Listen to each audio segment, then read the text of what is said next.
जी भाई, नए जज्बे, नए जज्बात, शायद बच्चे फ्रेश होके नींदें नींदें पूरी करके फ्रेश माइंड के साथ आए हैं IS-41 के MCQs करने के लिए। हम इंशाल्लाह कोशिश करते हैं कि आप पढ़ के ना आपको टाइम दिया करें, आधा मिनट सोचने का, फिर सॉल्व किया करेंगे।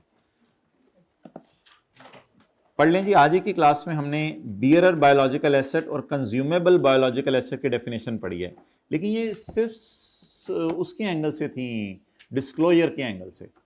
बियरर बायोलॉजिकल एसेट और कंज्यूमेबल पढ़ें जरा।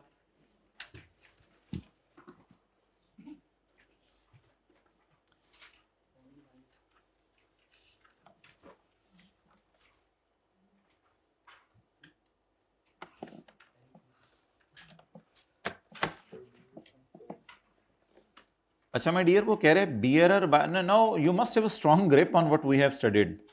वो कहते हैं बियरर बायोलॉजिकल एसेट्स वो होते हैं डेट आर हार्वेस्टेड और सोल्ड एज बायोलॉजिकल एसेट। भाई नहीं नहीं, ये कंज्यूमेबल की डेफिनेशन थी, पढ़ लें। ये तो तुमने गलत बात कर रहे हो।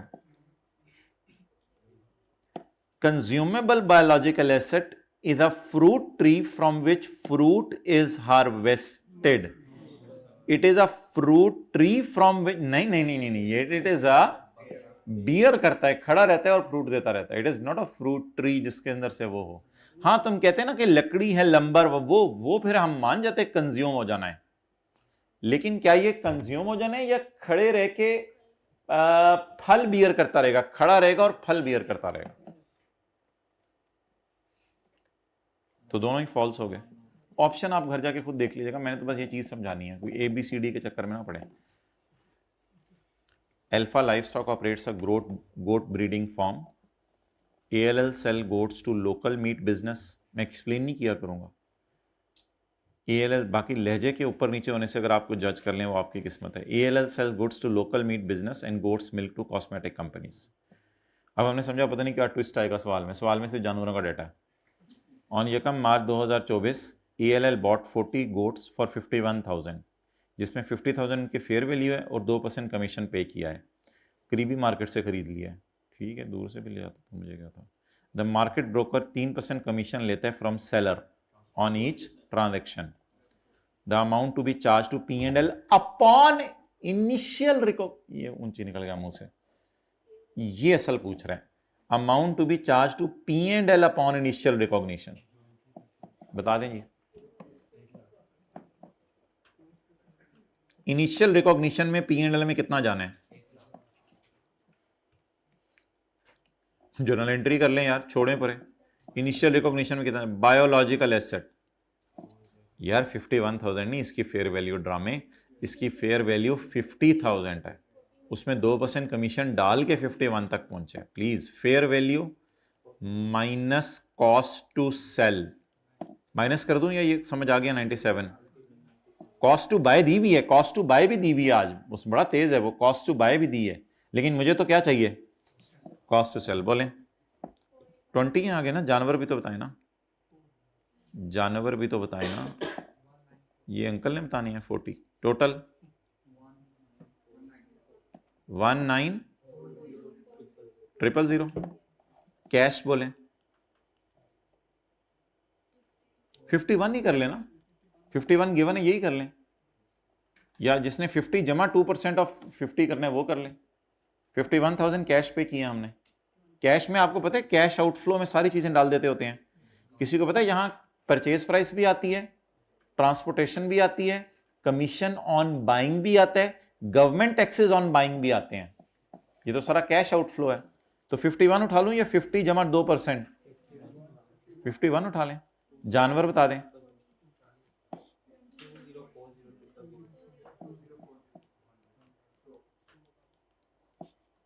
बहुत आसान सवाल बना दिया था उसने।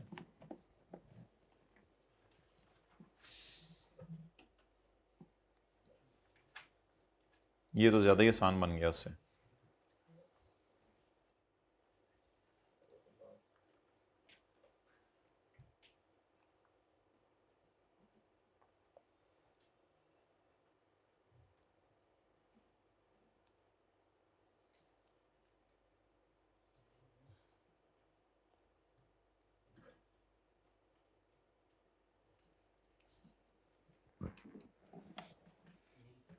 हाँ जी, excellent, Neel, well done.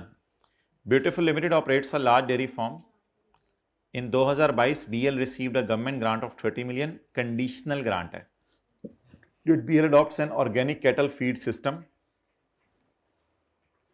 and continues to do so for next 5 years। यानी कैटल को कुछ ऑर्गेनिक फूड खिलाया करो, ये इधर उधर से जो खादें लेके जो पैकेटों में बंद होती हैं ये नहीं, ये जो बिल्ली के लिए कुत्तों के लिए आप जाते हैं ना पैकेटों में चीज़ें बंद होती हैं, ये नहीं, ऑर्गेनिक फूड खिलाओ, केले खिलाओ कुत्ते को, सेब खिलाओ, ये ऑर्गेनिक फूड खिलाओ इनको, इसका सिस्टम आप बनाओ, कुदरती चीज़ें खिलाओ, ये पैकेटों में बंद चीज़ें क्या, ये तो कंपनियों को पैसे जा रहे हैं सारे, फलों वालों को पैसे दो। If BL discontinues the organic cattle field at any time during 5 years, BL have to pay the all grant वापस। आप बताएं थोड़ी थोड़ी P&L में लेके जाएं या पूरे 5 साल पूरे होने पर P&L में लेके जाएं? अब मुझे बता दें फिर हमने 2022 में एंट्री क्या की होगी जब ग्रांट मिली होगी? Cash debit deferred grant credit, कितने से? 30 से। ये किस साल एंट्री की होगी? अच्छा, 2022 के एंड पे कितना P&L में लेके गए होंगे? कुछ भी नहीं। 2023 में कितना P&L में लेके गए होंगे? कुछ भी नहीं। 2024 में ग्रांट वापस करनी पड़ गई, बिकम्स पेएबल। अब क्या एंट्री करेंगे? Liability debit cash credit, balancing P&L में ले जाएं। P&L आया ही नहीं जी, समीउल्लाह पॉज करो। अच्छा जी, आप बताएं इनकम में कितना जाना है? कुछ भी नहीं। वेल डन, आगे चलें तो नील टिक कर लें। Which two of the following assets require the application of IS 41?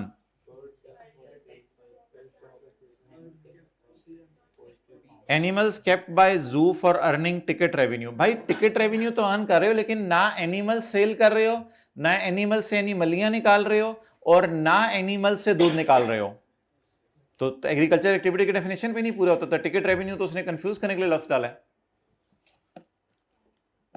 Parrots kept by restaurant to attract more customer.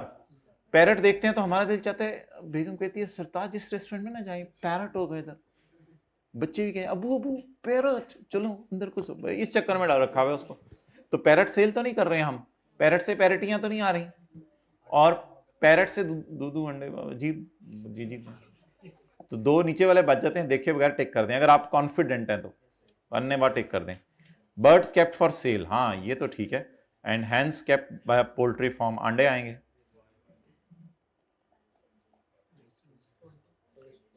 वो जो डायग्राम बनाई थी ना, government grant related biological asset measured at cost, biological asset measured at cost.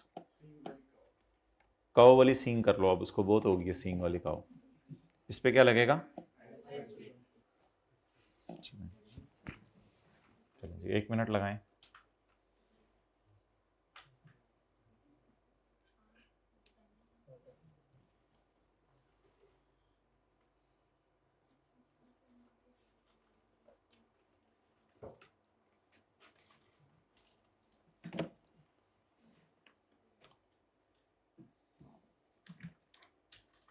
दो ज़रा 1.8 कितने minute बने? 4 minute है आपके पास करने के लिए, 3.5 मिनट। आई के अपने 2 नंबर रखे हुए हैं। 2 ज़रब 1.8, 3.5 मिनट।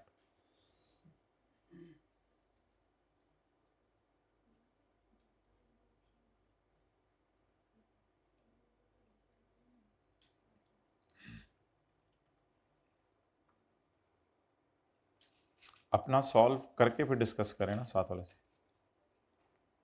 हाँ, 1 जनवरी 2021 नहीं है भाई, इतना टाइम नहीं है, अब मैं सॉल्व कर रहा हूँ बस। On 1 January 2021 heard of 20 animals of 1 year old was recorded at 2 lakh. यार इसमें रिलैक्स रहा करें, ये रिकॉर्डेड एट का मतलब होता है fair value minus cost to sell. ये नहीं लिखा हुआ उनकी फेयर वैल्यू ये है, वह रिकॉर्डेड एट 8 लाख। रिकॉर्डेड का क्या मतलब है? बस fair value minus cost to sell. साल के शुरू में इतने के हैं। On 1 July 10 animals of 1.5 years old were purchased for 50,000 each. On 31 December 2021 fair value less cost to sell of 1 year and 2 year animal were 60 and 70। P&L में क्या लेके जाना है? On 2 January a herd was recorded, यानी opening है या purchase है जो भी समझ लें इसको। ओपनिंग कितने हैं? 8 लाख। परचेज कितने किए? 10 एनिमल्स। कितने के? जवाब क्लोजिंग। ओपनिंग कितने जानवर थे? 20। और कितने खरीदे? पर प्राइस और फिजिकल चेंज अलग अलग नहीं करनी, रिलैक्स रहें। 30 जानवर साल के एंड पे हैं, ये तो किसी का जानवर होगा एक, हमारे तो जानवर सारे। 1 साल वाला भी 2 का हो गया होगा, और जो साल के मिड में खरीदा 1.5 साल वाला वो वाला भी 2 साल का हो गया होगा, इनटू जी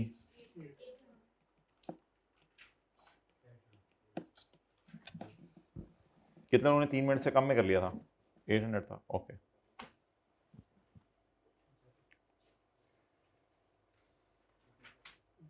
इतना सा भी पढ़ने का है कि अब 2 मिनट दे रहा है। 1 mark mean 1.8। Which of the following is not required to be measured at fair value less cost to sell, even if fair value is measurable? अगर fair value पता भी है फिर भी नहीं रखना fair value पे, कहता है। Biological asset at initial recognition, अगर पता है तो फिर रखें। Biological asset at end of, इसको भी रखें। एग्रीकल्चर प्रोड्यूस को भी रखें। एग्रीकल्चर प्रोड्यूस आफ्टर हार्वेस्ट तो नहीं, बैलेंस शीट डेट के ऊपर तो नहीं। बैलेंस शीट डेट के ऊपर तो इस पे क्या लगता है? IS2। फिर तो लोअर ऑफ कॉस्ट है ना, रूपी पे होगा। Harvest at point of harvest IS41 लगेगा और fair value minus cost to sell पे होगा। हार्वेस्ट होने के बाद IS2 लगेगा। तो वो कह रहे balance sheet date, balance sheet date पे तो IS2 वैसे ही लगना है।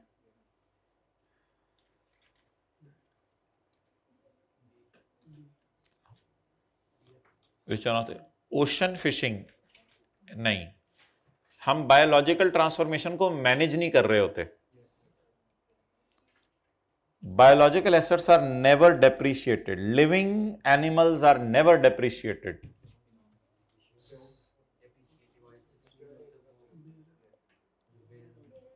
सींग वाली काव को डिप्रिशिएट किया जाता है और बियर और प्लांट को डिप्रिशिएट किया जाता है, ये भी बायोलॉजिकल एसेट है। हाँ जी, वेगाबॉन्ड एनिमल्स को डिप्रिशिएट नहीं किया जाता माय डियर, वो किसी के कंट्रोल में नहीं है। जू एनिमल्स अगर आप बोलते हो तो मैं मान जाता, जू एनिमल्स को अगर आप बोलो तो वो मैं मान जाऊं। जू एनिमल्स को डिप्रिशिएट किया जाता है, बायोलॉजिकली हैं, सारे जिंदा हैं, तो ये बात भी गलत है। मैंने डिप्रिशिएट करने की मिसालें दे दी हैं आपको।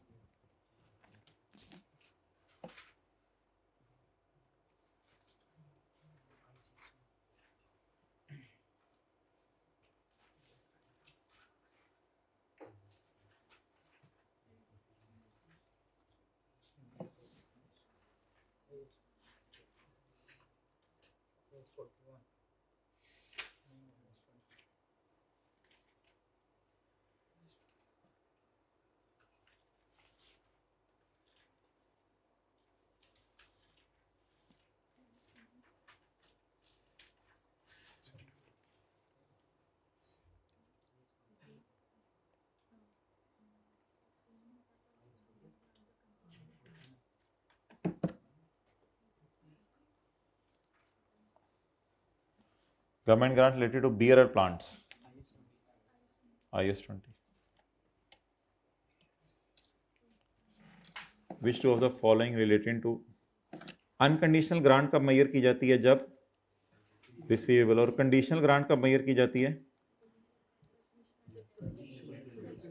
जब कंडीशंस, छोड़ें इसको, खुद ही कर लेंगे। IS41 applies to change in fair value of herd of a livestock, yes no? अगर फेयर वैल्यू चेंज हो जाए एनिमल्स की तो IS41 लगता है। यस लगता है, ईयर एंड पे यही तो करते हैं ना। हाँ, माइनस कॉस्ट टू सेल उसने नहीं लिखा हुआ, ये आप आर्गुमेंट दे सकते हो। अब बाई कैप ने इसको टिक किया हुआ है, लगता है इस पे माइनस कॉस्ट टू सेल का लॉस होना चाहिए था। आपकी बात सही है। Logs held for sale in a would yard, IS2 वो तो कट चुकी हुई है ना, पड़ी हुई है। हेल्ड, हेल्ड को अंडरलाइन करें, एट पॉइंट ऑफ हार्वेस्ट नहीं, held after harvest. Cost of developing a new type of crop seed, भाई ये क्रॉप सीड अगर बनाना है ना तो ये लैब का काम है, IS38 इस पे लगेगा।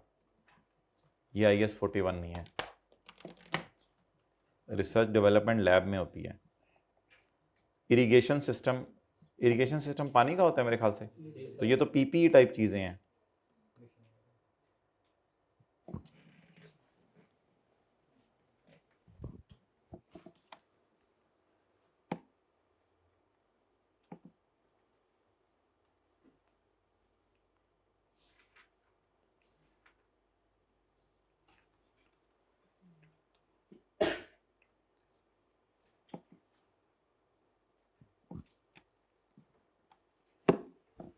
फजल limited owns a herd of cows recorded at 36। अब रिलैक्स रहें, ये fair value minus cost to sell है।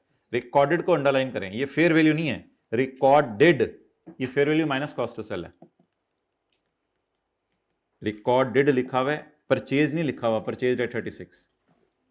Eight 31 December these cows have a fair value of 50 million, 4% would be payable upon sale। जी opening बताएं। 36। हाँ वैसे हो सकता है, लेकिन मैं क्लोजिंग 50 इंटू जी 48। P&L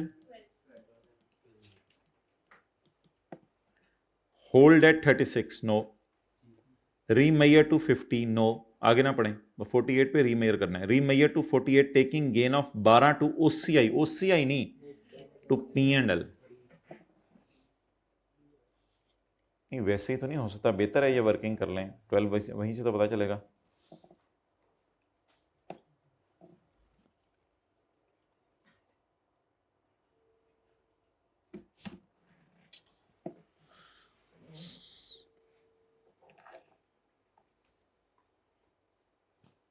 IS 41 is applied to agricultural produce at point।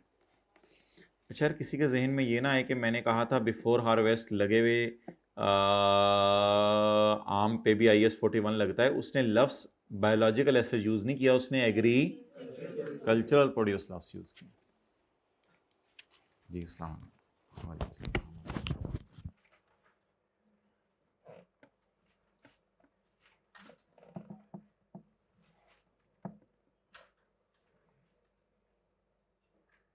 जल्दी करें।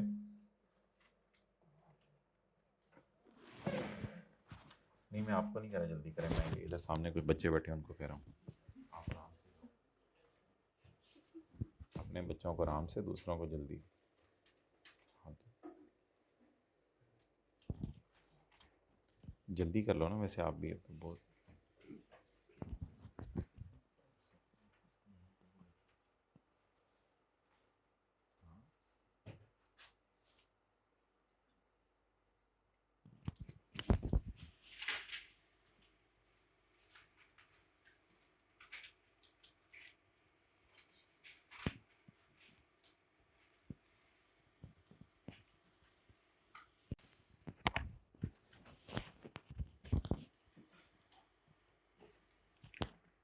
पास पेपर तो ख़त्म हो गए हैं, पास पेपर के सवाल यही थे बस। Heard of 53 year old animals were held on, हो गया ये।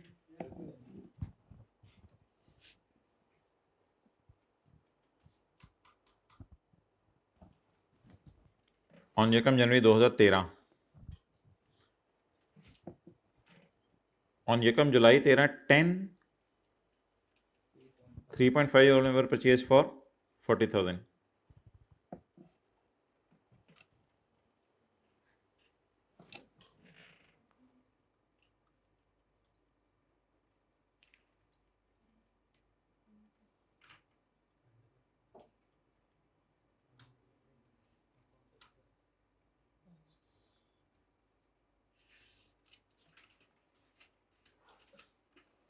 हो गया।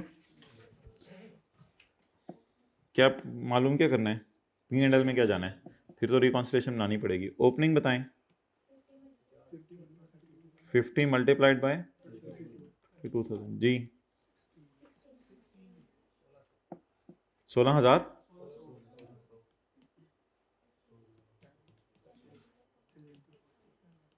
Multiplied by ji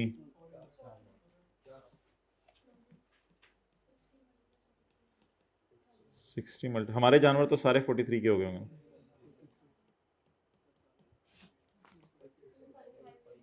to five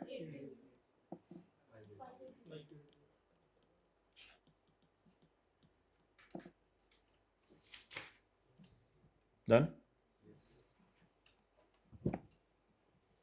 Cow Limited owned cattle. Cow Limited owned cattle recorded अल्हम्दुलिल्लाह। तो ये फेयर वैल्यू नहीं है, ये fair value minus cost to sell. यानी 31 number the cattle has a fair value of 13 million. What is the gain? हो गया, कोई मसला नहीं, ये खुद ही कर लीजिएगा। सेल्फ लिख रहा हूं मैं, एस। ये हो गया था क्लास में 14। 12 और 13 का डाटा सेम है और क्वेश्चन रिक्वायरमेंट डिफरेंट है। वूल लिमिटेड स्टार्टेड बिजनेस ऑन यकम अप्रैल 2015। तो ईयर एंड क्या होगा? 31 मार्च 16। हमारे सवाल में है, जरूरी नहीं ये हो, है। ऑन यकम April 15 WL purchased a flock of sheep of 400। That is not recorded, that is purchase price, that is not recorded. इसमें से अगर कॉस्ट टू सेल माइनस करनी पड़ी तो करेंगे। It is not fair value minus cost to sell, it is fair value. On 31 March 16, the flock was valued at 120. Every time the animals are sold, there is a 5% commission fee. No further sheep were purchased during the year. Wool sheared has a fair value of इतने. What amount of flock sheep should be? ओहो मेरे भाई, लंबा चौड़े चक्कर में खुदा के लिए ना पड़े, आप 120 को पकड़ें और 95% कर दें बस। सवाल ने डेटा ज्यादा दे दिया था और काम का उसमें कुछ भी नहीं था। ये मैं क्यों इग्नोर कर रहा हूं? वूल sheared, सवाल है कि शीप बैलेंस शीट में कितने पे नजर आए, ये मैं क्यों इग्नोर कर रहा हूं? मैंने तो बैलेंस शीट बनानी है ना, रिकॉन तो नहीं बनानी। ओपनिंग का मैंने क्या करना है? असल में पता है क्या चाहिए? सिर्फ ये चाहिए था सिर्फ। तो फिर इतनी लंबी वर्किंग करने की जरूरत इस सवाल में, लेकिन अगले में पड़ जाएगी। अगले का डाटा वही है, लेकिन रिक्वायरमेंट क्या है? Calculate the income. अब तो फिर पूरा करना पड़ेगा। डेटा वही है, डेटा वही है। ओपनिंग बोले 195% ना करो ना, 95 ही आएगा माय डियर, 95। क्लोजिंग अब करो 95%, 120 इंटू 95%, 114। P&L ये ओपनिंग तो नहीं है माय डियर, ये परचेज है। कितना? 19। अच्छा, अब 95 की एंट्री बताएं।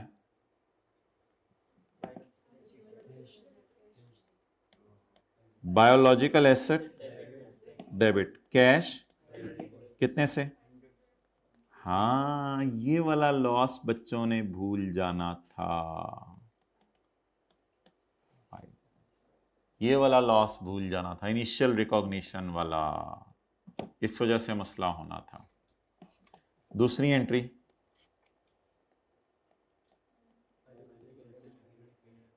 कितना? और तीसरी एंट्री एग्रीकल्चरल प्रोड्यूस डेबिट, और P&L कितने से? 8 से। अब वो एक सेकंड बाद अगली एंट्री मुझे ना करवाएं, वो P&L में नहीं जानी, वो इन्वेंट्री में चली जानी है, वो P&L में नहीं जानी। आप बताएं P&L में क्या जाएगा? 8 जमा 19 माइनस 5। तो ये मैं इसको MC को टिक कर लें, ये बेहतरीन था।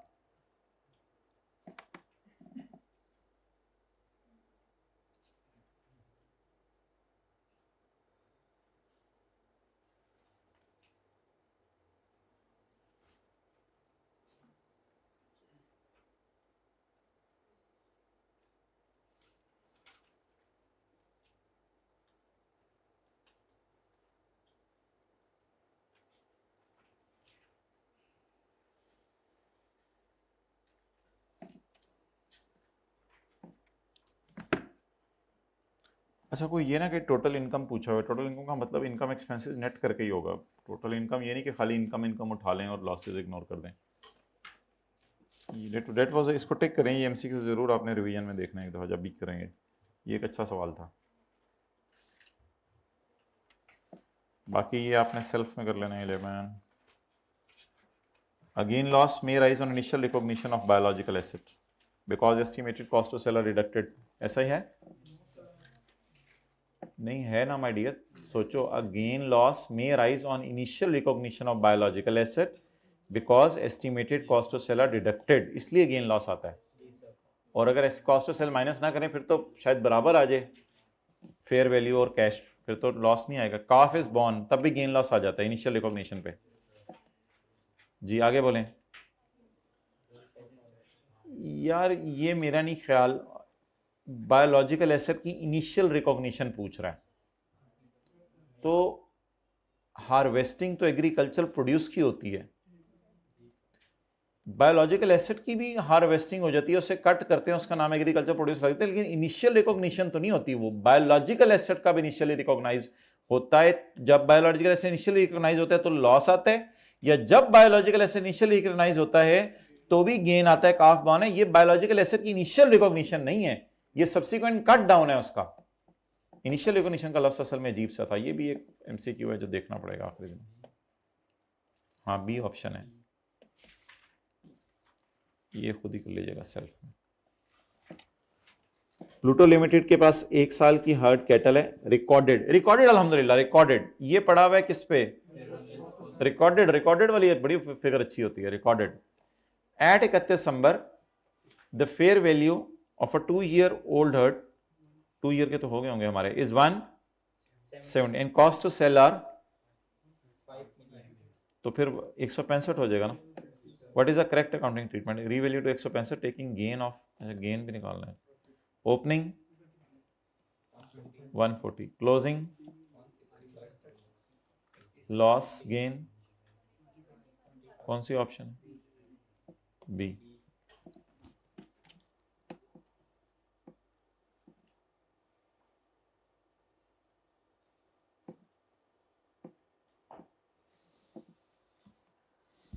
An undertaking should record a biological asset or aggregate when undertaking controls future benefits are available, fair value of cost can be made liability. Agricultural activity covers a diverse range of activities. Agricultural activity has a diverse range of activities. इसकी diverse range of activities हैं। Raising livestock, हाँ। जंगलात, हाँ। Annual और परनियल cropping, हाँ। Annual साल के अंदर, परनियल 2-3 साल था ना मतलब इसका। कल्टीवेटिंग बागात, हाँ। फूड नहीं, प्रोसेसिंग फूड की तो फैक्ट्री में जाके होगी, ये तो नहीं है। IS agriculture activity covers, agriculture activity तो नहीं है। रेजिंग लाइफ स्टॉक में क्या होगा? सेल ऑफ एनिमल्स, फॉरेस्ट्री में दरख्त होंगे और फिर उनसे फल उतारेंगे। क्रॉपिंग में भी एग्रीकल्चर एक्टिविटी, सेल होंगी चीज़ें, प्लांट्स लगेंगे और उनके ऊपर उगेंगे फल फूल। वो identify whether following items would be accounted under IAS 41 और नॉट। डेयरी कैटल, हाँ। Milk at point of harvest, cheese नहीं। एग्रीकल्चर एक्टिविटी में तो ये तीनों चीज़ें आ जाती हैं। IAS 41 समीला को बुला लो। IAS 41 is applied to agricultural produce before harvest or at point of harvest? At IAS 41 should be applied to account for following when they relate to agricultural activity. Biological asset पे लगता है ये standard, agriculture certain government grants पे, land पे, intangibles पे नहीं लगता। To which of the following IAS 41 apply? A change in fair value of herd of animals relating to unit price of animals. Animals की फेयर वैल्यू चेंज होगी, IAS 41 लगेगा? इसी पे तो लगता है IAS 41, ईयर एंड पे जो रिकॉन्सिलिएशन बनती है। लॉग्स हेल्ड कट डाउन नहीं, हेल्ड।